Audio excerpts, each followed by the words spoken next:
हमरा मांगे कोठा महल अटारी। जय हो। होना तो जे क्यों भक्त मैया रानी के दरबार में वा कोनो भी देवी देवता के दरबार में जाए छथिन वो अपना मन में कुछ आश और अभिलाष लगा, लेकिन एगो एहनो भक्त छथिन जे मैया रानी से कहे छथिन चाही ने हमरा मांगे कोठा महल अटारी। अपना शरण में रख ले, अपना शरण में रख ले, बन को रहब पुजारी। चाहिए हमरा मांगे कोठा महल अटारी।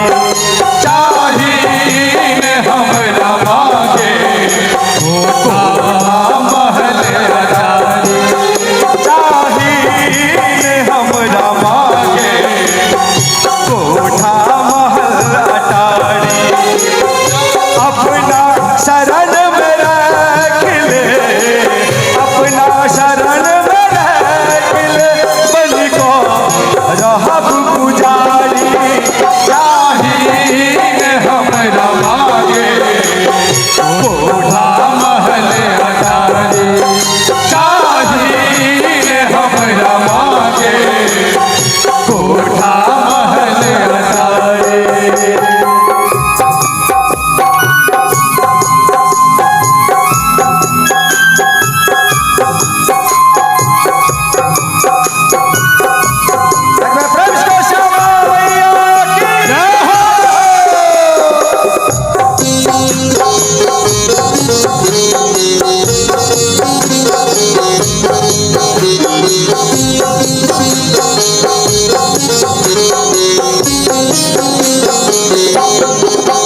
दुख के भार जननी जन्मे सहम सहई।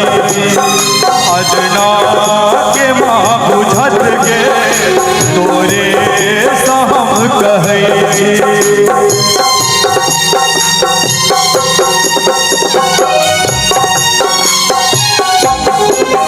दुख के भार जननी जन्मे सहम सहई।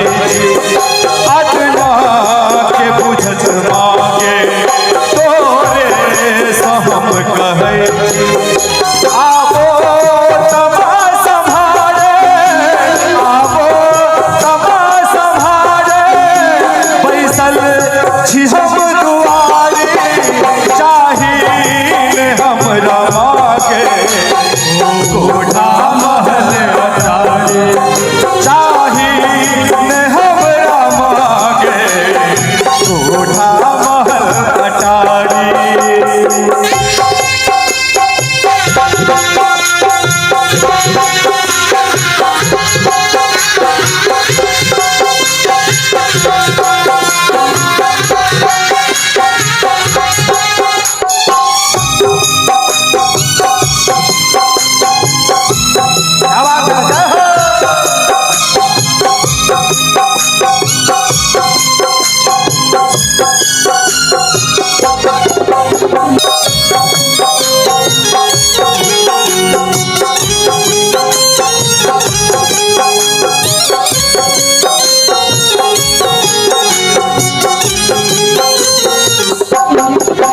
सगरो जगत पूजै छो कहबै छै जग के मैया।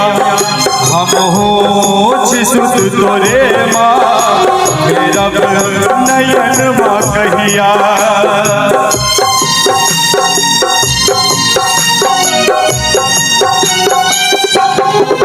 सगरो जगत पूजै छो कहबै छै जग के मैया।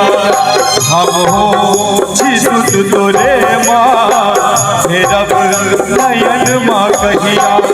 तू हो जोने माँ सुन